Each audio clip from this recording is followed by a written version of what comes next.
Дамуында кешігуі бар балалардың ата-аналарына Алла тағала мол күш, қуат, сабыр және үміт берсін. Ал осындай балалармен күн сайын жұмыс жасап жүрген педагогтарға үлкен жетістік тілеймін. Бұл оңай жұмыс емес, бірақ бұл өте үлкен сауапты іс. Осы бағытта еңбек етіп жүрген Ақерке келінімнің жұмыс жасап жатқан менімен сөйлеу орталығына келдім. Ақеркеге қонаққа келдік. Ақерке деген күшті коттеджде тұрады дейсің. Бұл бізде Ақерке бізде осы жерде сенімен сөйлеу орталығында маман. Ақерке осы менімен сөйлеу орталығында маман. Қандай мамансың, Ақерке? Мен сенсорика маманымын. Қазірде кеңінен таралып жатқан ерекше балалармен жұмыс жасаймын. Жұмысын таныстырып өтейін сіздерге. Сенсорикада баланың денесімен жұмыс жасаймыз. Көбіне балада тактильді бұзылыстар көп болады, қазіргі ерекше балаларда. Ұсақ моторикамен жұмыс жасаймыз. Өз-өзіне қызмет көрсету бойынша жұмыс жасаймыз. Есту, көру, жан қызу бойынша жұмыс жасаймыз. Бұл жерде бізде Бекемай апай ұсақ қол моторикасымен жұмыс жасап отыр.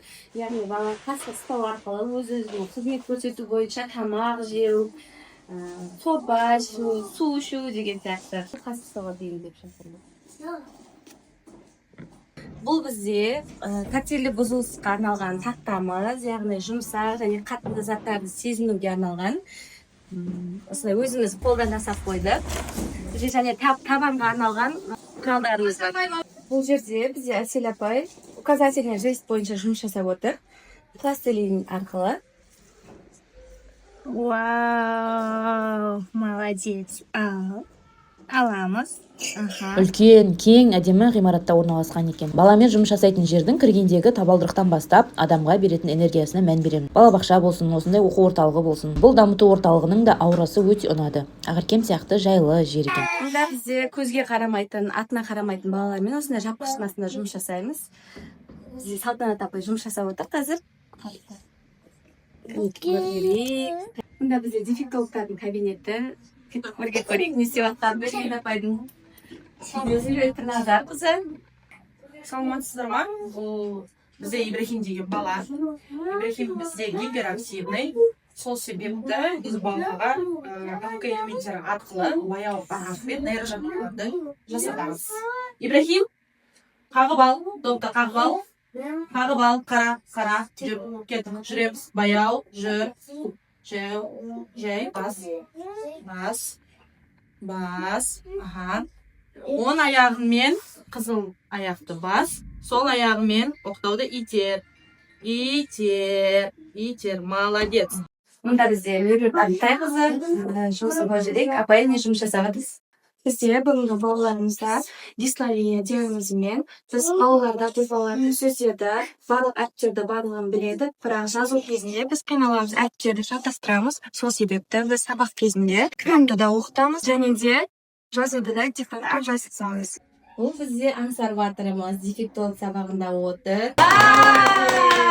Мұнда бізде арт-терапия кабинетіміз, біздің орталығымызда арт-терапия жақсы дамыған. Мұнда бізде балалардың өз қолдарымен жасаған жұмыстары, қолөнермен айналысады, сурет салады. Ақерке келініме қонаққа келдік. Ақерке менімен сөйле деген орталықта сенсорный интеграция маманы. Күшті жерде істеткен, бұл жердің атмосферасы ұнады маған. Сол жөнінде Ақеркеден кішкене бір сұхбат алып жүрейік. Давай, Ақеркем, жаным. Саған сәттілік. Ақерке, бұл жерде қашаннан бері жұмыс жасайсың? Мен 2017 жылдан бастап осындай ерекше балалармен жұмыс жасап бастадым. Талсуатта оңалту орталығында. Қазір осы орталық ашылғалы осы жақта жұмыс жасаймын. Басшымыз Гүлбаршын Ахметжан қызымен Айтөре Ерланұлы. Осындай сауапты іспен айналысып жатырмын. Қиын емес па? Жоқ, қиын емес, өзім балаларды жақсы көремін. Барлық мейірім, махаббатымды төгіп жұмыс жасаймын. Күні түні ізденемін осы балаларға. Қытай бір нәрсе болса да үйренсінші, біліп кетсінші деп ата-аналардың үмітін ақтауға тырысамын. Жаңа технологиялар шыққан кезде барлығын оқып отырасың ба? Иә, ізденемін. Оқуларға барамын. Онлайн оқимын, офлайн оқимын. Ақерке өзі өте ізденімпаз және де жүрегі жылы, сондай жайдарлы қыз. Сол ішінде де ойлаймын, көпшілік ата-аналар жақсы көретін сияқты. Ақеркені осы парақшадан да көрсеңіздер болады. комментарийдің көбісінде ақерке бауыржан қызынан қалай консультация аламыз деп жазған комментарийлардың көбісін көріп қалдым, қалай жазылуға болады деп. Меніңше оның барлығы үлкен нәтижелердің арқасында сияқты, иә. Неше баламен жұмыс жасадың осы уақытқа дейін, осы 1-2 жылдың көлемінде? Біраз балалармен жұмыс жасадым, біраз нәтижелерге шықтық. Қазір осы таңда 10 баламен жұмыс жасаймын. Сағат 9-дан кешкі 6-ға дейін. Молодец. Менде былтыр Ибрахим деген бала келді. Ой, мен бұл баланы игере алмаймын, не істеймін, қалай шығамын нәтижеге, ата-анасына не айтамын деген сондай нәтижемде күдік болды да. И сосын күнде ізденемін сол бала үшін. Менің көрермендерім деп. Сөйтіп сол балаға күшті нәтижеге шықтым. Мына жақта ата-анасы күтіп отыр. Қанша уақытта қазір осы? Қанша уақыт болды балаң келіп жүрген? 5 ай болды. 5 айдың көлемінде жұмыс жасады. Тұрақты келіп жүрді. Тұрақты келді. Мамасымен сөйлесіп көреміз ба төменнен? Кел сөйлесейік. Бізде осы Ибрахим баламның мамасы. Жақсы көремін өзім осы кісіні. Микрофон сізге тағып жіберейін. Осылай прям лайф бола берсін. Ана нәтижеге шыққан сайын жақсы көреді сен екенсің. Сізден сол Ибрахим туралы 1-2 ауыз айтып жіберсеңіз. Иә, біздің енді мен балам осы жаққа келгелі, осы орталыққа келгелі, қазір көп нәтиже көрсетіп жатыр. Ақерке апайымызға рахмет. Өзім сеніп осы кісіге қатал ұста деп не қылдым, тапсырдым. Жақсы нәтижелер шығарып берді, Аллаға шүкір. Көп рахмет айтамын осы кісіге. Еңбегін жемісін көрсін деймін. Қазір жақсы, балам жаймендеп жаңағы кіші дәретін бәрін айтып не қылып түсіндіріп жатыр. Басылды қазір несі, жаймендеп сөздер шығып жатыр. Түсінеді, атына қарайды қазір. Сол жақсы қазір. Көп рахмет сізге.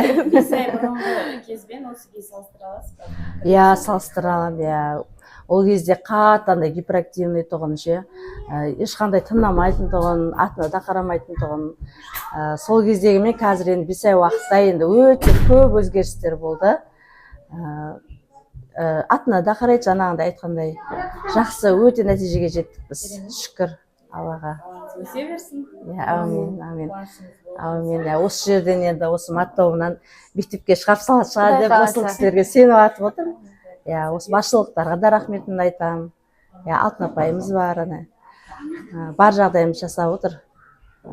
Сол үшін көп рахметімді айтамын. Алғысым шексіз. Тұшымында сабақ болып жатыр. Бізде Афка залымыз. Бізде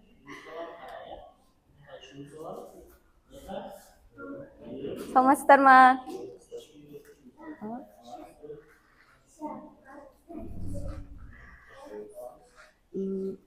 Афкада бізде ірі моторикамен жұмыс жасайды балалар. Бізде қазір Нұрислам ағай. Нұрислам ағай, кіммен жұмыс жасап жатсыз? Апай, мынандай күлімді айтып дейсіз ба? Айдай.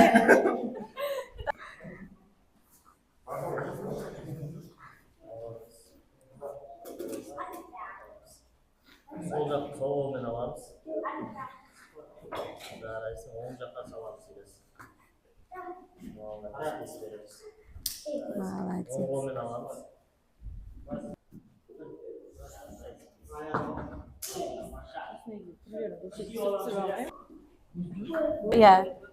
Кәне мен Қасым ағайға көмектесейін. Кәне Нариман қағып аламыз. Вай, молодец.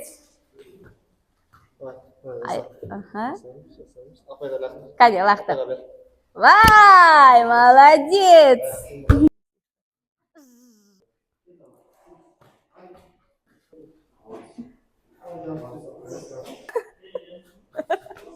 Мұнда менімен сөйлеу орталығының негізін қалаушы Гүлбаршын Ахметжанқызының кабинеті. Кеттік. Гүлбаршын Ахметжанқызы, сізден бір сұрақтар қойып жүрсем болады ма? Осы орталықты қай жылы аштыңыз? 2022 жылдан бастап кішігірім кабинет 30 шаршы метрлік кабинет болып бастап ашылған болатынбыз. Одан кейін араға 1 жыл уақыт салып, нәтижелі балалар көбейіп, 100 квадраттық үлкен помещениеге ауыстық. Одан кейін 2024 жылы осы 500 квадраттық помещениеге ауысып, балалардың сұранысы көбеюіне байланысты командамызды, жалпы жұмысты кеңейттік. күшті, керемет. Тағы бір сұрақ қойып жіберсем, енді осы салада жұмыс жасағаннан кейін өзіңіз де педагог шығарсыз, иә? Мен түріңізге қарап сізді педагог ау деп тұрмын. Иә, әрине дефектолог логопед маманы. Так, 2013-2017 жылдар аралығында жоғарғы оқу орнын бітірдім. 2017 жылы Талсуаттағы республикалық балаларды оңалту орталығында жұмыс жасадым. Ол жақта 5 жыл жұмыс жасап, декреттік демалыста ата-аналар осылай үйіңізге барақ, мен баламды қабылдаңызшы деп өтініш арқылы шыққан болатынмын.